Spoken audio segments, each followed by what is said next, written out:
Bismillah ar-Rahman ar-Rahim.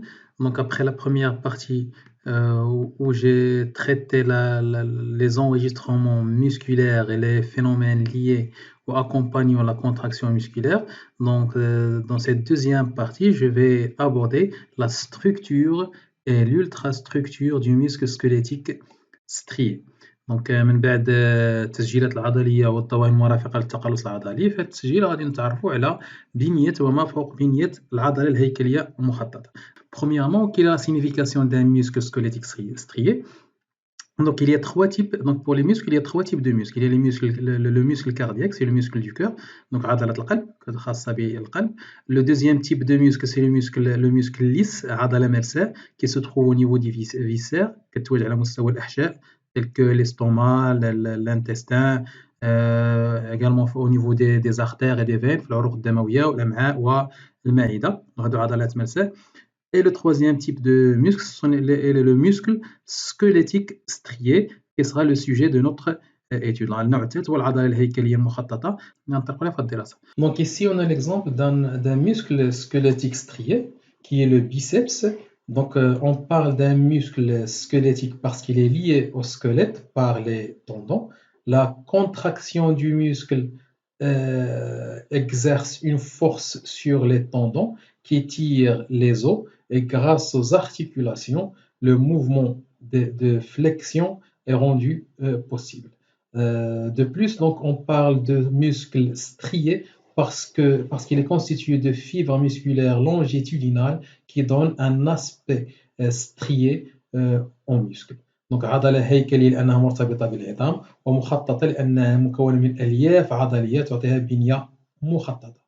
Une coupe transversale au niveau du muscle laisse apparaître un ensemble de faisceaux musculaires, faisceaux de fibres musculaires. Chaque faisceau est constitué de fibres et chaque fibre est constituée de myofibrilles, et les myofibrilles sont constituées de myofilaments, d'actine et de myosine. Et cette composition du muscle qu'on va étudier dans les étapes suivantes. غنديروا تفصيل أكثر لهذه البنية من حزمة من الألياف إلى ليف عضلي إلى لييف عضلي ثم خيوطات الأكتين والميوزين اللي كتشكل لنا العضلة. Donc si on réalise une coupe transversale au niveau du muscle, on trouve des faisceaux de fibres musculaires. Donc مقطع عرضي على مستوى العضلة كيبين لنا تواجد حزم من الألياف عضلية. بطبيعة الحال مادام كنقولوا حزمة من الألياف، دونك هذه الحزمة غتحتوي على ألياف عضلية. L'ensemble des faisceaux musculaires est entouré par un tissu conjonctif. Donc on a des muscles, on a un faisceau de fibres musculaires, حزمة من الألياف العضلية, et un tissu conjonctif qui contient des capillaires sanguins, شعيرات دموية, donc, et des nerfs qui transfèrent l'influx nerveux responsable de l'excitation du muscle. يعني أعصاب تنقل السيولة العصبية المسؤولة عن إهاجة العضلة. Donc le muscle squelettique est constitué de plusieurs faisceaux de fibres musculaires entourés par un tissu conjonctif qui contient des capillaires sanguins et des nerfs. Maintenant, à partir d'un faisceau de fibres musculaires, on va prendre une fibre musculaire. La première chose à retenir, c'est que la fibre musculaire est une cellule musculaire. Donc, l'hيف العضلي هو خلية عضلية. La fibre musculaire égale à la cellule musculaire. Cela veut dire que la fibre musculaire va avoir نفس المكونات ديال الخلية, avec des différences bien sûr, مع بعض الاختلافات. La première différence, c'est que la forme de la cellule musculaire a une forme allongée, عندها واحد البنية طولية ممددة, ماشي شكل دائري بحال اللي كنرسموا غالبا الخلايا, وبالتالي الطول ديال الخلية العضلية يمكن يوصل حتى 30 سنتيمتر. هذا الاختلاف الأول. بطبيعة الحال الغشاء الخارجي غادي يكون هو la membrane cytoplasmique, appelé membrane sarcoplasmique ou sarcolème. إذا الغشاء السيتوبلازمي للخلية العضلية كنسميو أيضا بالغشاء الساركوبلازمي وأيضا الساركوليم. Bien sûr, cette membrane va entourer le cytoplasme, appelé également sarcoplasme.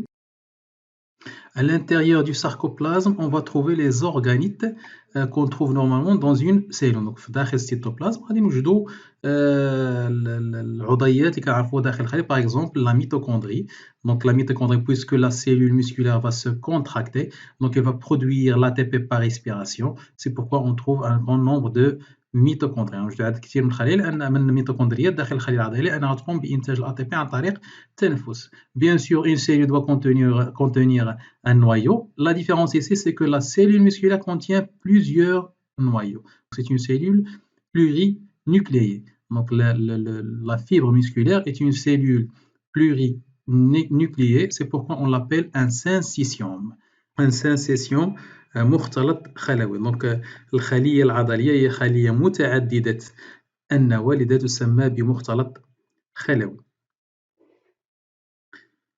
L'élément le plus important dans la cellule musculaire, العنصر اللي مهم هما les myofibrilles, اليافات عضلية, sont disposés parallèlement au grand axe de la cellule musculaire, ce qui donne à la cellule une striation longitudinale. Donc هاد اليافات متوضعة بشكل طولي حسب محور الخلية العضلية واللي كيعطيها واحد التخطط طولي. تخطط طولي كتلاحظوا هنايا كيميز الخلية العضلية.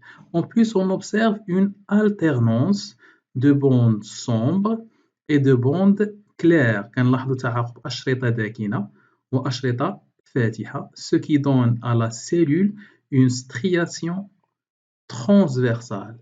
تعاقب الأشرطة الداكنة والأشرطة الفاتحة كيعطي الخلية العضلية تخطط عرضي. Au milieu de la bande claire, on trouve une striation, des stries appelées stries Z, qui divise la cellule musculaire en plusieurs unités appelées les sarcomères, et c'est ce qu'on va voir en détail dans la partie suivante. Donc هاد الساركوميرات, هاد les stries Z, الحز Z كيقسم الخلية العضلية إلى أجزاء تسمى بالساركوميرات, وهذا اللي غنشوفوه بالتفصيل في المحور الموالي. Donc la fibre cellulaire qui représente la cellule musculaire est formée de plusieurs noyaux, c'est pourquoi on l'appelle syncytium, et de myofibrilles disposées parallèlement au grand axe de la cellule, ce qui donne à la fibre une striation longitudinale, et chaque myofibrille est formée d'une alternance de bandes sombres et de bandes claires, ce qui donne à la fibre une striation transversale. تخطط عرضي. Bien sûr, la striation longitudinale, c'est تخطط طولي. Syncytium ومختلط خلوي. Donc maintenant, on peut passer à la structure d'une myofibrille. يمكن نشوفوا دابا بنية لياف عضلي. دونك اللياف عضلي بيان سور اول خطا ما توقعوش فيه هو ما تقولش بانه خليه. دونك اللياف ماشي خليه, دونك هو عباره عن بروتينات تتواجد داخل الخليه. دونك la myofibrille contient des stries Z. Ces stries Z subdivisent la myofibrille en plusieurs unités appelées sarcomères. Donc c'est l'unité structurale de la myofibrille. الوحدة البنيوية لللياف العضلي هي الساركومير. لماذا؟ لأن هذا اللياف مكون من تعاقب ساركوميرات. En plus de la succession des sarcomères, on observe, comme on a déjà vu, une alternance de bandes sombres et de bandes claires. Là, on va voir plus de détails. La bande sombre présente à son milieu une partie moins sombre appelée la bande H. Donc toute cette partie c'est une bande sombre. Donc c'est une bande sombre, mais au milieu de la bande sombre, on trouve une partie, une zone moins sombre appelée la bande H. Donc entre les deux bandes sombres se trouve une bande claire bien caractérisée par à son milieu par le strie Z. Donc la myofibrille est une succession de sarcomères. Les sarcomères sont limités par les stries Z. Comme définition d'un sarcomère, le sarcomère est l'unité structurale et fonctionnelle de la myofibrie. وحدة بنيوية ووظيفية. Structurale, c'est-à-dire la myofibrie est constituée d'une succession de sarcomères. Fonctionnelle, c'est-à-dire que la plus petite unité capable de se contracter est le sarcomère. وحدة وظيفية يعني أن أصغر عنصر كيمكن ليه يقوم بوظيفة التخلص هو الساركومير. هذا كنسميوها وحدة وظيفية. On distingue également une alternance de bandes sombres et de bandes claires. La bande sombre présente à son milieu une zone moins sombre appelée la bande H. Donc, après la structure de la myofibrie, donc بعد بنية اللييف العضلي, on va passer maintenant à l'ultrastructure. ما فوق بنية اللييف العضلي. دونك الفرق بطبيعة الحال هو غيكون في التكبير في الملاحظة المجهرية. Une différence au niveau de l'agrandissement de l'observation microscopique.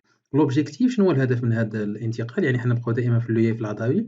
L'objectif c'est de déterminer les composants de la myofibrine, نحددوا المكونات اللييف العضلي, et d'expliquer la différence entre la bande sombre, la bande claire et la bande H.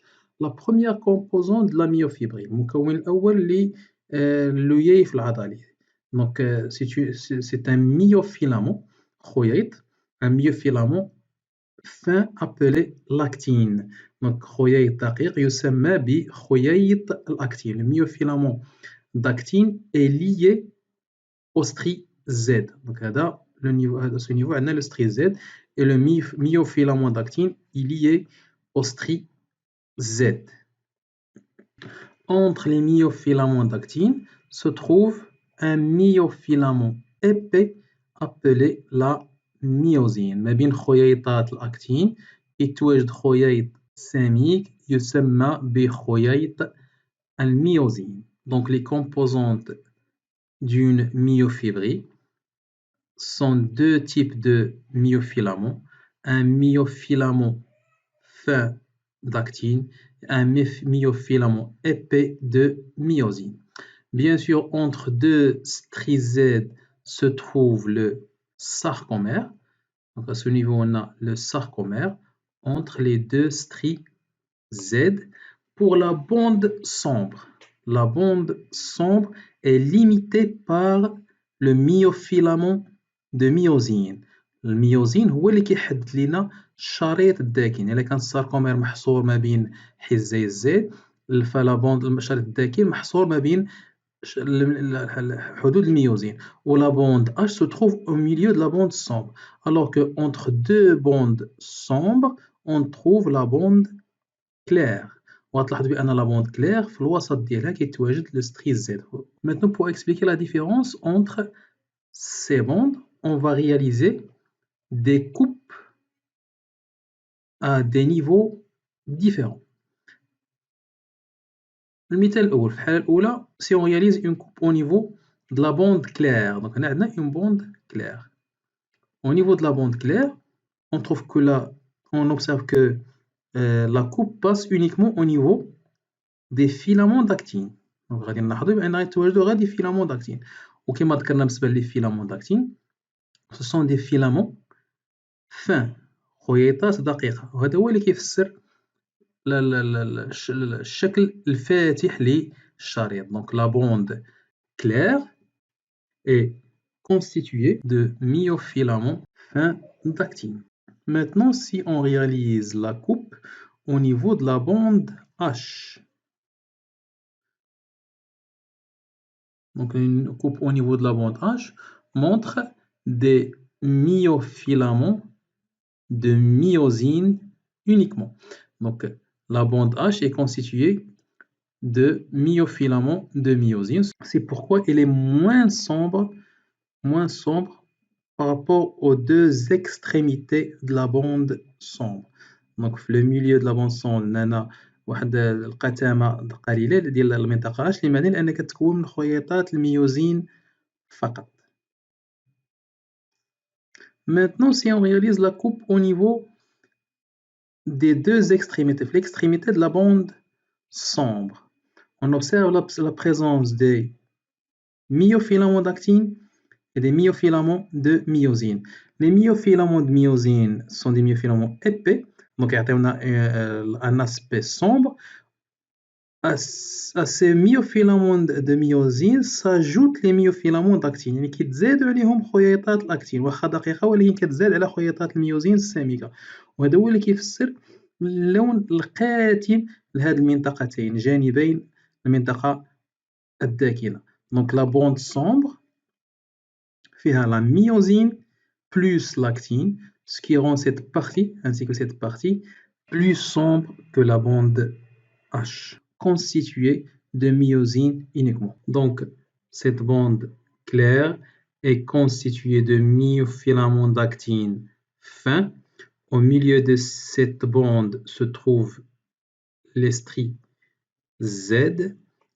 Pour la bande sombre, cette bande sombre, les extrémités sont plus sombres par rapport à la bande H parce que ces extrémités sont constituées de filaments d'actine et de myosine, alors que la bande H est moins sombre parce qu'elle contient seulement les filaments de myosine. Maintenant, on passe à la dernière étape concernant l'ultrastructure des myofilaments d'actine et de myosine. Donc pour l'actine est constituée de 3 protéines. La première protéine est la protéine d'actine, c'est la plus abondante. Donc c'est pourquoi on appelle le filament le myofilament d'actine. Donc ici il faut faire la différence entre myofilament et protéine. C'est-à-dire الفرق ما بين الخيط والبروتين. En plus de la protéine d'actine, on trouve une autre protéine appelée la protéine de tropomyosine et une troisième protéine appelée la troponine. Donc le myofilament d'actine est constitué de 3 protéines, la protéine d'actine, la protéine de tropomyosine et la protéine de troponine. Pour le myofilament de myosine. Le myofilament de myosine est constitué d'un faisceau d'une protéine appelée également myosine. Donc خيط الميوزين مكون من حزمة من بروتين يسمى أيضا ببروتين الميوزين. كل جزيئة أو كل بروتين من الميوزين مكون من عنصرين عصية والرأس. Donc chaque molécule de la myosine est constituée d'une tête et d'un bâtonnet. Donc هذا هو مجموعة ديال الرؤوس وفي الوسط مجموعة ديال العصيات وهذا هو اللي كيخلي هذا الشكل ديال الخيط الميوزين يكون سميك. Donc هذه le myofilament de myosine et la protéine de myosine. Donc protéine de myosine dans un filament de myosine, les protéines actine, troponine, tropomyosine dans un filament d'actine. L'actine et la myosine forment le sarcomère. Plusieurs sarcomères forment un myofilament ou un myofibri. L'ensemble de myofibrilles constitue la cellule musculaire qui est la fibre musculaire. Et l'ensemble de fibres musculaires forme un faisceau de fibres musculaires. Et l'ensemble de fibres musculaires forme le muscle strié squelettique. Donc c'est ça la liaison ou la relation entre les différentes composantes du muscle. Donc le prochain enregistrement sera sur le mécanisme de la contraction musculaire et le renouvellement de la TP. شكرا على انتباهكم وإلى تسجيل قادم إن شاء الله.